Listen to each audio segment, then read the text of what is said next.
Now we're going to turn to Europe, and we're going to start with the aggregate and then break it into different countries and then drill down a bit more in terms of some of the trends. So just to look at some of the aggregate data for the Eurozone, you get an idea of kind of where that Eurozone confidence is. So when you look at what the consumer is thinking, the consumer is still a little cautious, but on an economic side, things are getting a little bit better. You saw the beat by estimates, 119 versus 118.2. Industrial getting better. Services is starting to flatline a bit, and we saw that play out in terms of why, and we'll go through some of those pieces. So now when we look at unemployment rate, right in line with about 7.7%. CPI still elevated, moving up to about 0.7%. But now when we look at GDP was expected at 1.5%, came in at 2%. So you had a nice little bump. The CPI estimate was expected to be at 2%, came in at 2.2. So you're starting to see some of that movement. Now the GDP in Q2 was slightly better, and a lot of that was driven by Germany. Now the problem is we see some softness coming into Germany in Q3, which is just going to cap some of that potential growth. Not to say that it's going to be a recession, because it won't, but just what that growth potential is going to be. And now when we look at manufacturing, market Eurozone manufacturing was expected at 62.6, came in at 62.8. Very similar issues, though, for supply chain problems. So it's still growth, but you're still seeing some of those residual issues that we've seen hitting the U.S., also hitting within Europe. So then when we look at PPI, so PPI came in right at expectations of 1.4%. Again, seeing those prices continue to creep higher. Again, speaking back to the manufacturing. But now let's look at market Eurozone services. So it's supposed to be at 60.4, came in at 59.8. So still growth, but there's some of that moderation that we're seeing. Now, when we look at Eurozone composite, it was, because manufacturing was a little bit better, services was a little bit worse. We came in right in line, 60.6 was expected, came in at 60.2. But retail sales slowed. So when you look at retail sales, again, year over year is one thing, but month over month is more important, because the trend is cooling. And that's when you look at retail sales was expected at 1.7%, came in at 1.5. The previous month was 4.1. So again, you're starting to see some of that moderation as you get some of this conflicting information in terms of wages wage compression, prices going up, and just COVID that is still hanging around a little too long for people's comfort in Europe when you think about the average consumer. So now when we break it down to Germany a bit more, so CPI blew through in July, expectations was 3.2%, came in at 3.8. Then when you look at harmonized month over month, again, you're seeing this expectations 0.4, came in at 0.5. Now 2Q, quarter over quarter, expectations were 2%, actually came in at 1.5%. So this is what we've been talking. So prior was expected was 1.8, was revised down to negative 2.1%. So we keep seeing this little bit of a slowdown. Now GDP, again, we were expecting it to miss estimates, and it did. But when you look at June, so retail sales month over month were accelerating, where we went from 2% to 4.2%. Then you look at manufacturing, right in line, 65.6 versus 65.9. But services was expected at 62.2, came in at 61.8. Composite right in line at 62.4. So the issue now is manufacturing still stays strong, but when we look at how much Germany relies on China and Chinese issues, this is going to put a little bit of a damper on what this is going to accomplish and what they can do on the exporting side, which will diminish and slow down some of the manufacturing. And then when you look at services, as some of those concerns happen when you look at retail sales, you had a nice little spike. So far in July, things have slowed down a bit. Not into contraction territory, but slowed down a bit. Again, kind of softening where this is going when you look at the services side. So then when you look at German exports, so German exports to the U.S., which is in white. But then when you look to China, so look at the exposure to China that has increased since 2018. So now as China slows, this is going to reverberate and impact them more than ever. So German exports to China in the past 12 months rose to 103 billion euro. China has long since replaced France as the second most important export market, now only 8 billion behind top spot for exports, which is the US. So now when we look at France, we have to look at PPI first, because this is where we continue to see this acceleration in cost. So the prior was 0.5%, came in at 1.1% for the month.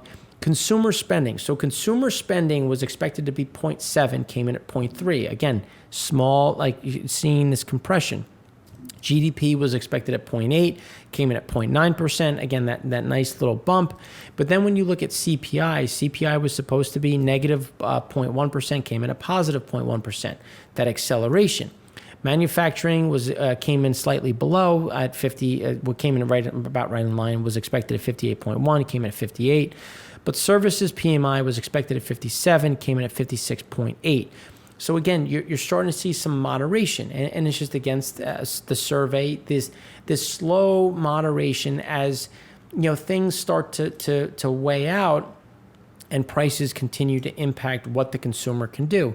And the same thing is playing out in Italy. So now when you look at Italy, when you look at hourly wages, moderately growing, but PPI was at 1.3, now it's at 1.7. Unemployment rate getting a little bit better. This is where the GDP beat.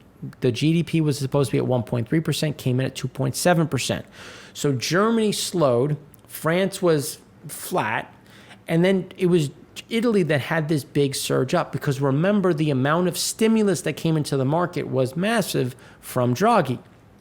So CPI is still right in line, was expected at negative 1.1%, came in at negative 1.1%, but manufacturing was expected at 61.5, came in at 60.3.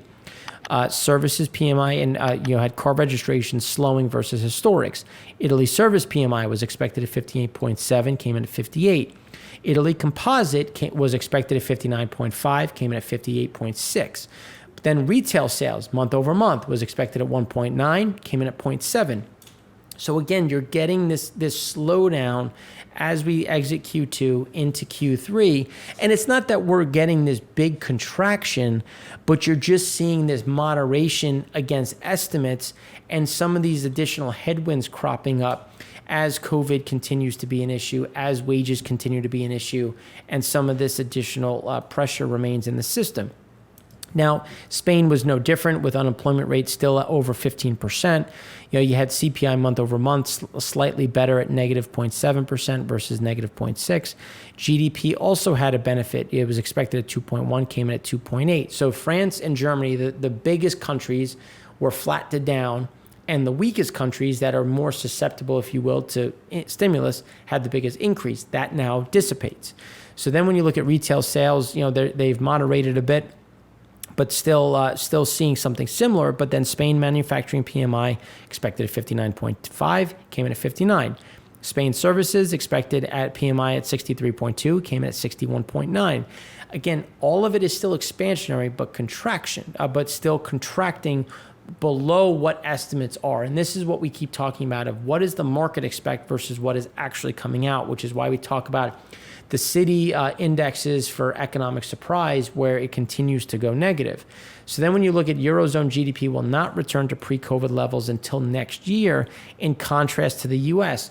But that is going to become even harder as we see this continuous slowdown, or this pressure that is mounting in some of the bigger countries. So then when you look at Eurozone PPI, it's pushing right up against the top of the typical range that we've seen since 2005. It's just when you look at raw materials, when you look at cost, when you look at supply chain, we're now going to see this break above, which is going to become an even bigger hindrance to where their ability to pass on that cost is going to go. So across industries, 22.8% of Eurozone businesses are reporting equipment shortages as a key factor limiting production. This is going to become a much bigger issue when you look at shortfalls, backlogs. All of these problems are mounting and creating this backlog, which again is a pushback on where we see some of this normalcy and some of the abilities of the recovery within Germany. So then when you look at German consumer confidence, you can see that the survey was for a positive 1%. Actual came in at negative 0.3% because you're starting to get a little bit of softness in expectations as import prices surge, speaking back to PPI. So Germany imports raw materials, semi-finished goods, exports finished goods, which is why we're going to continue to see these prices go higher. So when you look at households, deleveraging has ended. So now as prices are creeping back up, wages are stagnant, prices are going up, people are actually taking debt out because they have no choice, because as household debt as a percent of disposable income, you're starting to see that grind higher because costs are going up, wages aren't keeping pace, and this is increasing the amount of debt they have to take. So price pressures, German inflation rate rose the highest level since 2008. And as we keep talking about, the pressure is going to continue to push up when you look at import prices, raw material prices, wage costs, supply chain, and it's not going to be just Germany. It's going to be France and all of these other countries, which again is going to be a broader hindrance to recovery. And when you look at just who has to catch up, so even though Spain and Italy had a bigger catch up in Q2, they had more space to do so. If you think about where we were and where they are, so even though we're getting this growth, it's still well off of pace because they fell so much more. So when you look even month over month, there's more to benefit from. So again, when you look at quarter over quarter, the pace of increase is going to moderate, again, putting pressure on what that recovery looks like. And then when you look at the German core inflation, which is just kind of that bellwether of where things are, you continue to see what this pressure is and how we think this pressure is going to show up, where Germany's kind of that leading indicator, and we're going to see more of that come down into the other regions. And this just shows that it's already pushing well above what has been historics on a trend level when you look at that underlying index. So then when you look at Euro area job vacancy rates, so Euro area job vacancy rates has gotten better as a percentage, but Italy had a very weak decade. So when you look at the stagnation in general, now this speaks to the point of the Euro coming into the EU. We've gone back and forth on this. Italy had to essentially go into a recession and has seen no growth in order to enter the EU.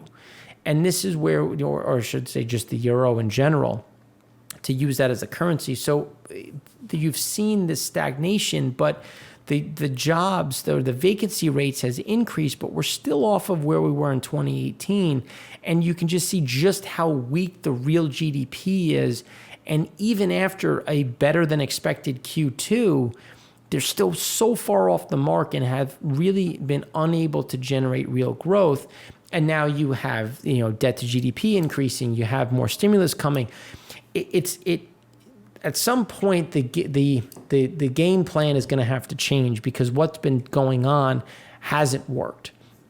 And in 2011, when you had the biggest surge of new stimulus, if you will, it's not getting this residual result. And this is where we continue to see some of these pressure points that we think is going to, again, even though Germany is going to get better in the near term, there's still a lot of pressure in terms of, well, how good? When you start looking at these estimates, the estimates are very lofty, and unfortunately we think that the estimates are still too high for where things are going to go as we see some of these headwinds persisting. So now we've gone through some of Europe, we're going to turn to Asia and start off with the Southeast Asia and then dig into China in greater detail in the next segment.